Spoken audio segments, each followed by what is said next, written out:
Welcome to Season 2 with the Market Mystics, where we discuss and redefine markets, wealth, and trading on Earth as it is in heaven.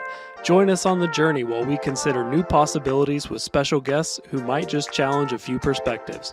Get ready to dive in deep with your hosts, Joshua and Kim. Hey everybody, welcome back to the Market Mystics podcast. Welcome. Today's going to be a fun day. I think it's going to be a fun day. I was going to try to make a joke about, because you're a fun guy, but we're not really talking about mushrooms today. I'm sure it'll be another episode, but I didn't really think it would land, but there I go. I just said it anyway. So here we are. Here we are.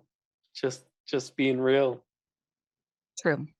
Okay, so this topic came up yesterday because of a dream that I had, but it's over a subject that we've talked about a few times. And I'm just going to start with a disclaimer that says we are not experts, and this is the most basic knowledge of the most complicated subject. Yeah. Okay? We're talking like quantum entanglement today, and my knowledge is about as hefty as a hair is thick. That's what I'll say on this subject. But we're going to talk about it anyway. That's right. Because there's a specific reason. Like your dream was right, kind of in line with this topic, and it was like, oh, like let's unpack what we understand of it. Maybe some listeners can leave comments of things they know and expand our minds. Yeah. Yes. Maybe we have some listeners who actually really know more about quantum entanglement and want to come on and talk to us about it. Hey, that would be amazing, because you know what? This could be the beginner's guide to, the like novice beginner prequel guide to quantum entanglement. And then maybe we could have somebody come on who actually has like a decent guide to quantum entanglement. So I'm just saying, contact us, because it's a subject we want to talk about. I'd love to know more, but it's intriguing. Mm-hmm. So what is this concept? Like, what does it actually mean? Okay. So I mean, it's really like, I don't think it needs to be a lot deeper than just the name. Like it's the concept that there is connection going on at a quantum level, at a microscopic, tiny level. Like, I've heard people talk about, like, every time you have a conversation with someone, like you're exchanging energy, you're exchanging this quantum connection that's going between you. You're building this, and romantic relationships especially, but even just like friends and family and acquaintances, or just random people that you bump into, like there is some sort of energy, some sort of connection that's passed between you. And like, I think, like we talk about this a lot, awareness is the first step to most things. And so just being aware that happens, I think gives you the ability to utilize that to some degree. So while you were talking, I was looking up the definition. I was hoping you would. I was. And Wikipedia is far too advanced for me. Just going to say, dictionary.com says quantum entanglement is the phenomenon whereby a pair of particles are generated in such a way that the individual quantum states of each are indefinite until measured, and the act of measuring one determines the result of measuring the other, even when at a distance from each other. this one by Science Exchange at Caltech says when two particles, such as a pair of photons or electrons, become entangled, they remain connected even when separated by vast differences or distances. I'm sorry. I mean, I've heard this concept being taught in like the animal kingdom, and how they've done studies where they'll take there was a specific group of animals that this was like really prevalent in, but I can't remember what it was. Um, but they'll take a group of animals in like America, and they'll teach them some new like evolutionary thing that changes like the way, like maybe it's teaching a monkey how to open a bottle so it can drink out of a bottle or something like that. And then in another part of the world, that same species um also somehow gets that same ability, like that knowledge is transferred. And so that's kind of like, yeah, like what broad scale, like what the article is talking about is two things that behave similarly even over distance. But it comes from just like, that connection has to be there first. And I think that's the interesting part. Like where are our photons getting connected to other people without us realizing it, and like what are we learning, what do we have access to because of that? I mean, I think that's a good question. I can't help but think of, and maybe this is actually unrelated because, again, my knowledge is not horribly deep on this topic, but it makes me think about the concept of soul ties. Mm, And I don't know if you know what this concept is or if you've not ever familiar experienced with this, but it's essentially that two souls will get entangled or tied together. And when one is affected, the other will be affected as well, kind of regardless. it. Yeah. It's like this communication that is unconscious almost, regardless of distance or space or any of those things. Um, or time, like time away. It's a very interesting thing.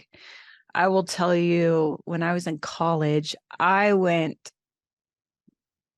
3,500 miles away. Like I went really far away to college, and I would talk to my sister on the phone, and oftentimes she would already know what I was calling to tell her. Like I'd say, "Oh, hey, guess what?" And she would tell me what I was going to tell her. I'm like, "Well, son of a gun." You just took the wind out of my sails. But there's a connection that we've always had, right? And obviously, regardless of space. Mhm. And it makes me wonder, because that's kind of soul tie ish. But is that also kind of what we're talking about, quantum entanglement? Yeah, I would Where, think so. yeah, but then okay, so soul ties, which can be fine and can be very unhealthy. Mhm. If you have some, I would recommend you seek the Lord about it and see what he has to say. I think it's a very individual thing. I can't prescribe one thing or another. That's what I'll say about that. But also, the Christ consciousness, Mhm. is that quantum entanglement? Is quantum entanglement the scientific term for the Christ consciousness? Yeah, when you were talking about soul ties, I was like, oh, this is similar to like the Christ consciousness, like the one mind, the everyone is connected. Um, and I really do think that with soul ties, maybe with the Christ consciousness, that this is a scientific explanation for a spiritual truth that we've known. Like, soul ties are something that people, you've experienced it with people, you've picked up on it, you're like, oh yeah, I know this happens, I don't exactly know why. And I think that this could be like the scientific explanation for it, and I think that that's great. Like, I think that it's amazing that we're starting to get language, that we're starting to get an understanding of what's going on, like at a deeper level. And I that's something I'm really fascinated by, is like, instead of for a lot of my life, I've chalked things up as just being like, oh, well, that was just God, that was just spiritual. But, and not to take anything away from that, but something physically happened when that happened. And so being able to explain, well, what was going on when that happened, I think is really fun. And Agreed. yeah, so I do. Yeah, I think that to some degree, this is science explaining something we've experienced, something we've understood before. Mm-hmm. I have two tracks of thought on this. Number one, I have this theory. This is just my own, and feel free to rebut it because it's fine. But I kind of have this theory that all this time Christians have been so against science, or people think that Christians are so against science. But science is really the language that has been developed to explain a lot of how creation was made to function. And I don't think it's that far off. Yeah. You know what I mean? Like quantum entanglement, it is the language that has been put to this phenomenon that happens, right? Okay, so that's that. And let's get that out of the way. But then this is what I'm thinking. So you are saying that we've probably all experienced this stuff happening before and you see it happen.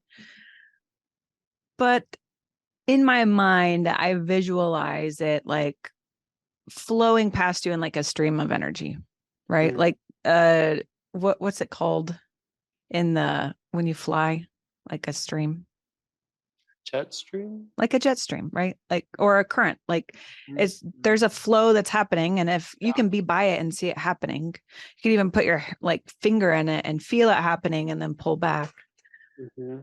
But if we're talking about this kind of energy, or even just the Christ consciousness, how many of us, and I'm guilty of this, how many of us have seen it happen, watch it go by, remark at it, and then go, wow, isn't that incredible? But what would happen if we submitted ourselves to just get into the flow? Mm. I mean, we've talked about this. This has been a topic that we've had a while is finding the flow, like getting into the flow. And I think yeah, like okay, we've talked about my experience with soul ties has mostly been in a negative way. Like people saying, oh, break ungodly soul ties, and that's mostly been the lens through which I've looked at it. Um but we had a conversation this morning with someone where we were talking about the concept of like wearing too many clothes, like something that doesn't fit you because you're wearing like 10 shirts, 10 pants, whatever. And to not that you need to throw them away, but you only wear what is bringing you life at that moment. And I wonder, could you do that with soul ties and quantum entanglement? Like, could you, like, you're stepping in to give a speech, can you tap into like a connection with the Christ consciousness, with soul ties, with someone who is an amazing like speaker, and somehow pull from that energy into what you're doing? Like, I'm curious, like it's like something I want to Mm, play with, like, can you tap into what you need at the moment? And like, okay, so it also makes me think, the movie Everything Everywhere All at Once, where kind of that's what happens, is it's more like multiple timelines or dimensions, I guess, really. mm-hmm. And this character is tapping into another dimension where she has that ability and bringing it to where she is now. But like, can we do that with quantum entanglement with people we are? Can we put on and take off what we need in a moment? Mm.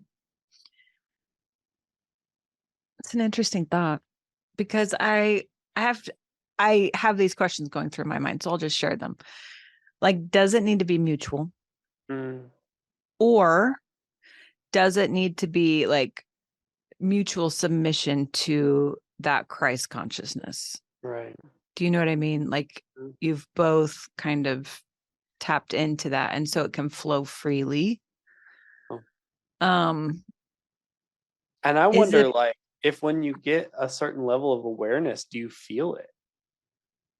right? Like, are you consciously like plugging into that and consciously Yeah. plugging into that? I don't know. I mean, I think it's all very fascinating to think about Mhm. and ponder upon. But then I also wonder, if nobody's tapped into the Christ consciousness, then is the wholeness there? Mm. Is it whole by itself, or is it whole because it takes all the parts? This is like a legit question. I don't know. Um, Yeah. I mean, okay, my gut instinct is that on some level everyone is connected, whether or not they're consciously aware of it or not, because I believe we all came from the same place. Mhm, And so I think some way or another that creates a connection that just exists. mhm, I think you can be more tuned into that. Um, but also, like, we've talked a lot about the body of Christ and how, like, we all bring different functions and pieces of it, and we need, like, the eyes and the mouths and the nose and the hands and the feet and we need all of the body to be there to have a whole functioning body. So I think my gut instinct is we're all connected innately just because we all came from the same source, but that there is still something that's not quite whole or fully functioning in it unless you are consciously partnering with that. hmm. It's interesting. It's really interesting to think about for me. Yeah. I also wonder if, I mean, is this what we call intuition as Mm, well? The Christ consciousness, that's something that you know deep down inside of you for whatever reason, you just know it.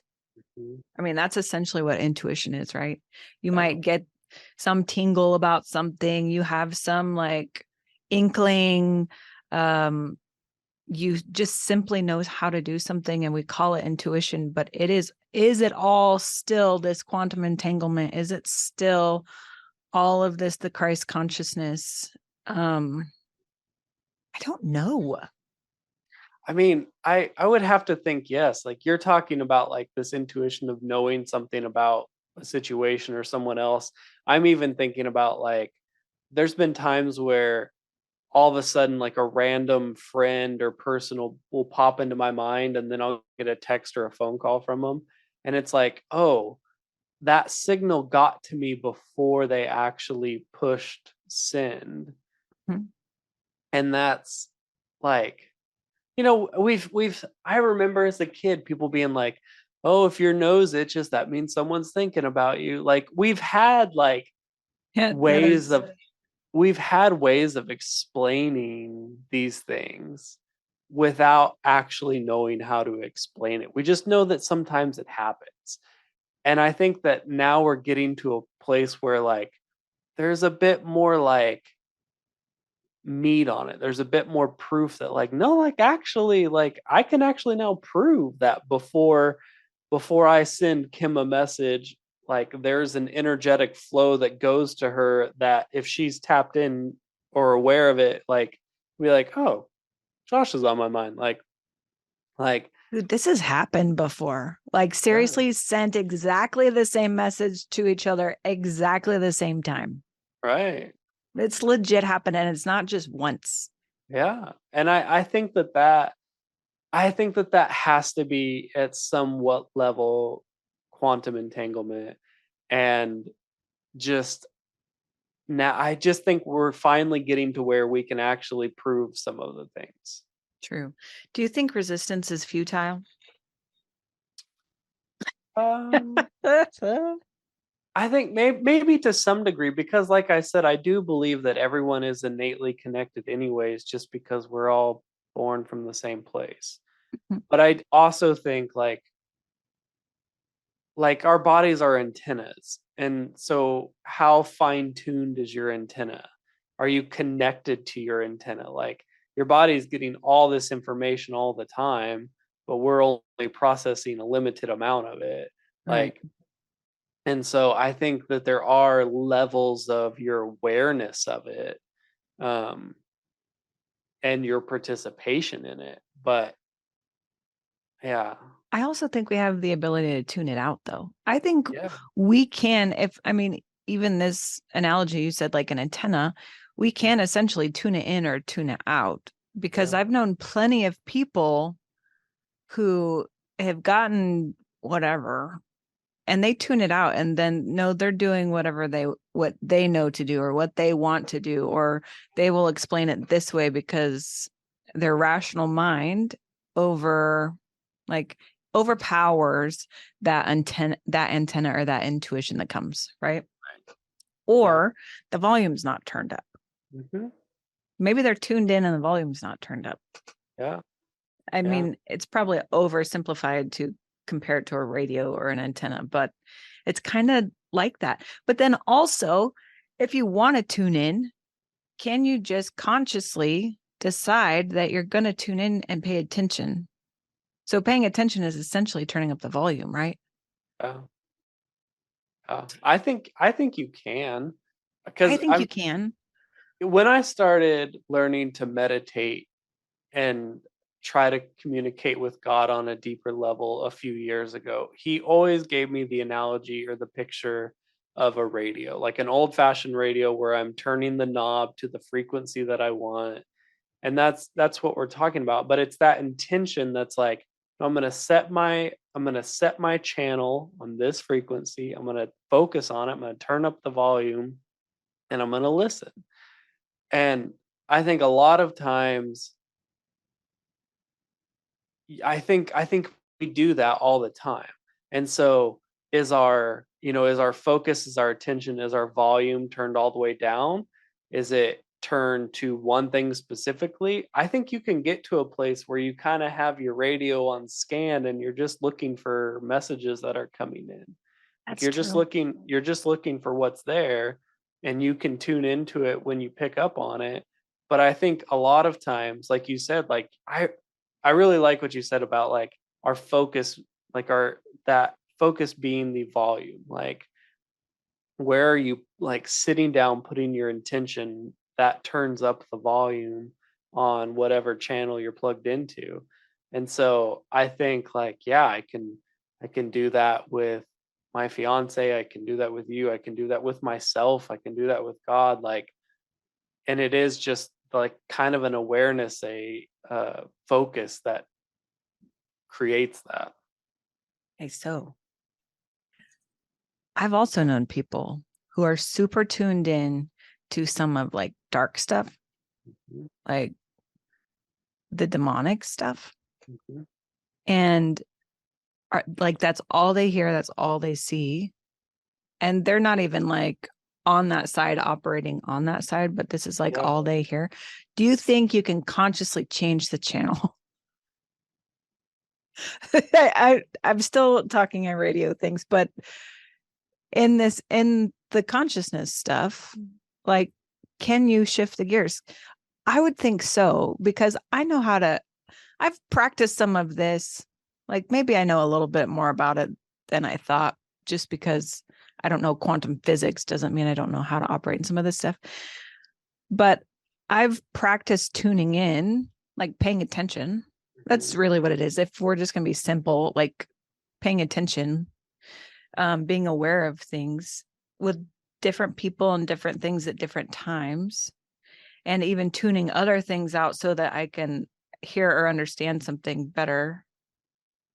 So some of those people who get stuck on the one channel, do you think there's a way to shift that? And if so, how? I do think there has to be a way. I also think possibly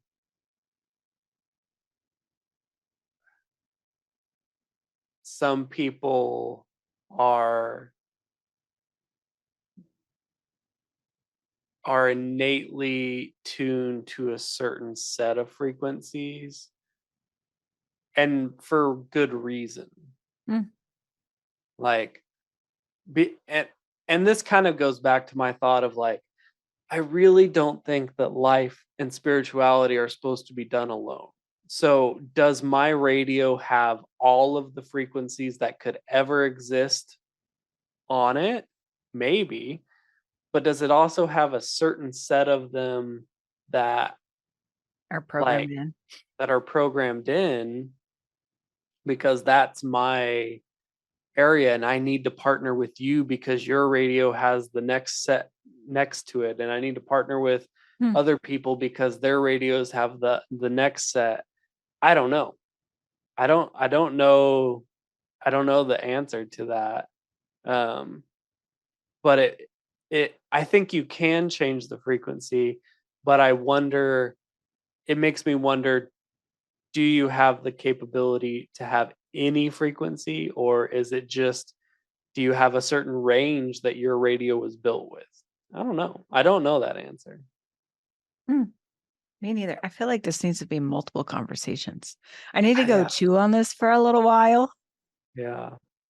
I'd love to have a listener who maybe has some knowledge in this. Like, let us know. Like, Mhm. just have a fun conversation with us about this because this is a really interesting and deep, could be conversation. I think could be a lot of fun. Agreed. Okay, so that's your assignment. If you have something to say about this, tell us because we want to know more. Or if you know somebody who knows more about it, connect us somehow because we just want to have a conversation. Like, let's dig into it. Yeah, Yeah. for sure. Good stuff today. I thought we're coming on here all as the dummy's guide to. Kind of maybe Kind of what was, but then it really went somewhere. somewhere. That was good. It was good. Thanks for joining today, guys. We'll see you again next week. See ya. Thank you for sticking around. Listen for new episodes every Monday and Thursday. Find us on all social media platforms by searching for Market Mystics. Don't forget to follow and subscribe.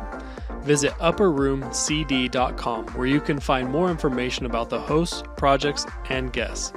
Go deeper by booking a coaching appointment focused on redefining identity and wealth in your life. See you next time.